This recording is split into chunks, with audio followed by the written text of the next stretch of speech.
Hello everyone, SP classes के online channel में मैं विजय कुमार आप सभी का स्वागत करता हूं। आज की क्लास से हम लोग घातांक चैप्टर स्टार्ट करेंगे और इससे बनने वाले सभी क्वेश्चन लेक्चर बाय लेक्चर पूरा कंप्लीट पढ़ेंगे। देखिए, स्टार्ट करते हैं घातांक तथा करणी। क्या पढ़ना है हमको? घातांक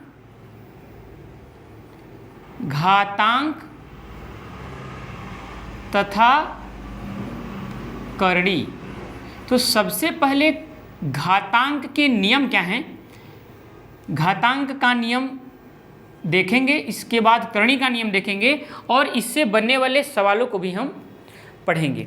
देखिए, घातांक का नियम कहता है, पहला नियम कहता है कि यदि आधार बराबर हो, मल्टीप्लिकेशन रूल, गुणा का रूल जो है कहता है कि यदि आधार बराबर हो, मल्टीप्लिकेशन में दो वैल्यू लिखी हुई है और दोनों के आधार बराबर हैं, अगर आधार बराबर होंगे तो क्या होगा? घात जुड़ जाएगा। यह हो गया हमारा पहला नियम। दूसरा नियम कहता है यदि ये गुणा का नियम है, भाग का नियम होता है a के पावर अगर m लिखा है भागे a के पावर n लिखा है तो क्या होगा? घात घट जाएगा, m माइनस n आ जाएगा। ठीक है, ये पहला नियम किसका है? गुणा का नियम है। दूसरा नियम है भाग का। तीसरा नियम देखिए, घात के पावर घात का नियम। घात के पावर घात का नियम क्या कहता है? कहता है यदि a के पावर m है और इसके पावर n है तो क्या आ जाएगा? घात का गुणा हो जाता है, a के पावर m इंटू n। ये तीन नियम हुए। चौथा नियम कहता है यदि घात जीरो हो, घात के जीरो होने का क्या केस है? तो घात के जीरो होने का जो केस है वो होता है a के पावर यदि जीरो हो गया तो क्या हो जाएगा? 1। किसी भी के पावर अगर जीरो होता है, 100 के पावर जीरो, 1000 के पावर जीरो, तो वो क्या हो जाएगा? वो 1 हो जाएगा। ये 4। पांचवा नियम क्या है? पांचवा नियम ये है कि यदि कोई घात, जैसे मान लीजिए लिखा है 1/a के पावर m, अगर यह ऊपर जाएगा तो माइनस हो जाएगा, घात क्या हो जाएगा? माइनस हो जाएगा, a के पावर माइनस m हो जाएगा। ठीक है, और हाँ ये सही है।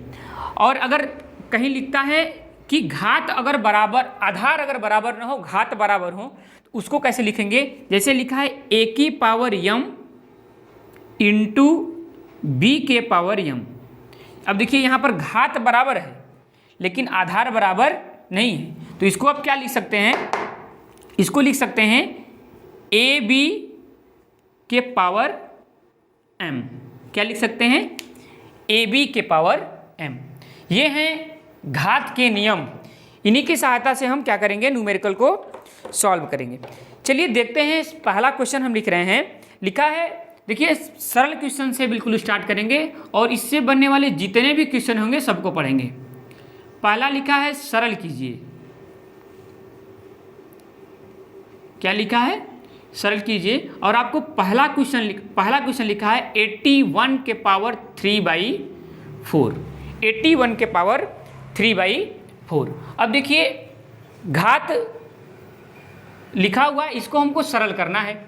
अगर सरल करना है तो हम 81 जो लिखा है, 81 को पहले घात के रूप में लिखने का प्रयास करेंगे कि कितने का घात ये बनेगा।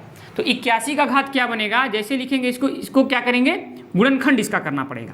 गुणनखंड करेंगे तो लिखेंगे 3 त्रिक 9 त्रिक 27 तिहाई 81 के पावर 3/4। अब ये कितना लिखा है? 1 2 3 4, 4 बार लिखा हुआ है 3, तो इसको लिख सकते हैं 3 के पावर 4 और फिर 3/4। अब देखिए पावर के पावर आ गया, मतलब कौन सा केस आ गया? ये वाला थर्ड केस। पावर के पावर अगर आएगा तो यह मल्टीप्लाई हो जाएगा, तो मल्टीप्लाई होकर आएगा कितना? 3 की पावर 4 इंटू 3/4। 4 से 4 कैंसिल हो जाएगा, 3 की पावर 3। 3 त्रिक 9 त्रिक 27, इसका आंसर आएगा 27। ठीक, इसी तरह से मैं दूसरा क्वेश्चन लिखता हूँ। यहाँ पर दूसरा क्वेश्चन लिखा हुआ है 1/64 की पावर -2/3। -2/3। ठीक, अब देखिए 1/64 का मतलब है कि ये देखिए ऊपर माइनस लिखा हुआ है, तो माइनस लिखा हुआ है तो ये बात पलट सकती है। जैसे यहाँ पर देखिए ज़रा, दिख रहा होगा बिल्कुल, जैसे लिखा है 1/a की पावर -m, 1/a की पावर -m, तो आप इसको क्या लिख सकते हैं, आप इसको लिख सकते हैं 1/a की पावर -m, और ये जब ऊपर जाएगा तो क्या हो जाएगा, a की पावर m। इसका मतलब यदि किसी वैल्यू के ऊपर पावर माइनस में लगा है तो वो क्या हो जाएगा, वो माइनस जब खत्म होगा, अगर माइनस आप हटाएंगे तो आप इसको पलट सकते हैं, अंश हर में हो जाएगा, हर अंश में हो जाएगा। तो इसकी वैल्यू कितनी हो जाएगी, अगर यहाँ से माइनस हटेगा तो यह आ जाएगा 64 की पावर 2/3। क्या हो जाएगा, ये माइनस हटेगा, इसको अगर एक्सप्लेन करके लिखेंगे तो लिखेंगे 1/64 की पावर -2/3, ये ऊपर जाएगा तो क्या हो जाएगा, प्लस में हो जाएगा पावर, इसका मतलब 64 के पावर 2/3।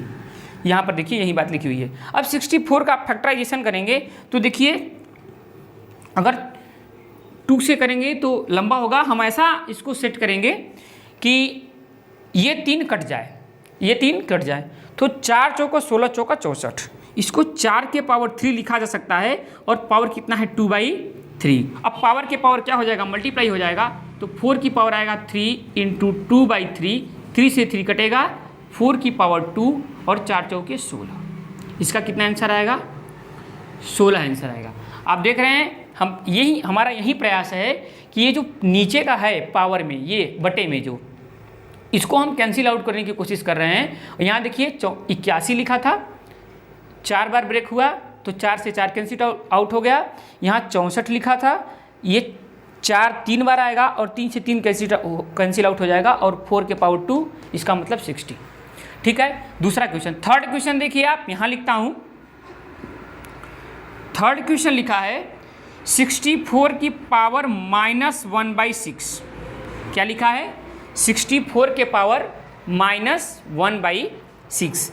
अब इसको अगर सॉल्व करेंगे आप तो आप कहेंगे सर यहाँ माइनस है, अगर इसको हम नीचे लिख लें 1/64 लिख लें तो पावर 1/6 हो जाएगा। कितना हो जाएगा, 1/6 हो जाएगा, ये माइनस हट जाएगा।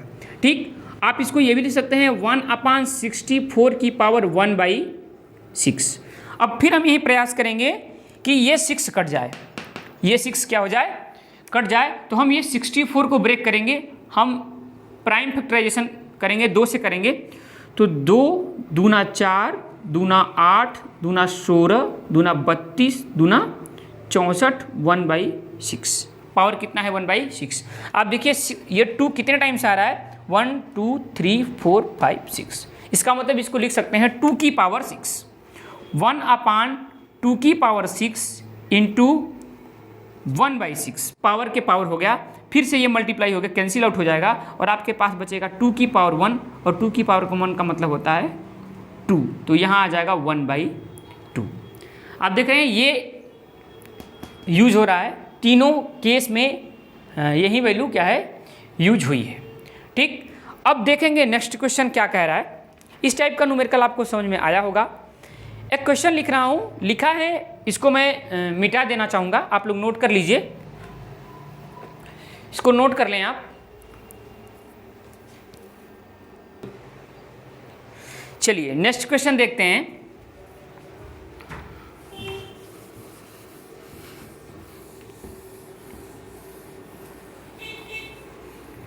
क्वेश्चन लिखा है 3/5 की पावर 3, यदि 3/5 की पावर 3 इंटू 3/5 की power -6 equal to -6 equal to 3/5 की पावर 2x-1 हो तो x का मान बताइए, x का मान बताइए। ठीक, आप यहाँ पर एक प्रॉपर्टी और नोट कर लेंगे। कौन सी प्रॉपर्टी है, यदि दोनों पक्षों में आधार बराबर है, अगर दोनों पक्षों में आधार बराबर होगा तो इनके घात भी आपस में क्या होंगे, बराबर होंगे। यदि ऐसा है, यदि ये है तो इनके घात भी आपस में क्या होंगे, बराबर होंगे। इसी तरह से आप ये क्वेश्चन आप आसानी से कर सकते हैं। देखिए लिखा है 3/5 के पावर 3, 3/5 के पावर -6 इक्वल टू 3/5 के पावर 2x - 1। इसको क्या करेंगे, ये देखिए मल्टीप्लाई में है और इसका आधार भी बराबर है, पावर अलग अलग है, मल्टीप्लिकेशन में है, तो ये क्या हो जाएगा, ऐड हो जाएगा। क्या आएगा, 3/5 की पावर 3 - 6 इक्वल टू 3/5 की पावर 2x - 1। अब यहाँ पर क्या आएगा, 3/5 इक्वल टू -3 माइनस का साइन आएगा इक्वल टू 3/5 की पावर 2x - 1। आप देख रहे हैं यदि आधार बराबर हुआ तो पावर भी आपस में क्या होगा, इक्वल होगा। अगर आधार बराबर होगा तो पावर भी आपस में इक्वल होगा। क्या आएगा, -3 इक्वल टू 2x - 1। यहाँ से इसको इधर भेज लीजिए, -3 + 1 equal to 2x -2 equal to 2x, x equal to कितना आएगा, -2/2 कट जाएगा, कट्टम पिट्टम, x इक्वल टू -1। x की वैल्यू कितनी आएगी, -1। अगर आप अपना आंसर चेक करना चाहते हैं, इसमें -1 रख लीजिए, ये x की पावर -3 बन जाएगा। ठीक, -1 रखेंगे यहाँ, -3 हो जाएगा, -3 - 1 -3, -2 - 1 -3 आ जाएगा और दोनों पक्ष आपस में क्या हो जाएंगे, इक्वल हो जाएंगे। इसी मेन कॉन्सेप्ट आपका पूरा का पूरा घातांक इसी कॉन्सेप्ट पर चलेगा। यहाँ 6 और ये 7 नंबर 7 कॉन्सेप्ट पर चलेगा और करनी का भी कॉन्सेप्ट अपना इसका इसी से लगभग रिलेटेड ही होता है और इसी चैप्टर में इन दोनों को पढ़ा जाता है क्योंकि लगभग ये सिमिलर होते हैं। और आज के लेक्चर में बेसिक की बात हमने किया, अगले लेक्चर में हम लोग इसके अन्य टाइप के क्वेश्चन को भी देखेंगे। आज के लिए इतना ही, थैंक यू। आप इतना नोट कर लें।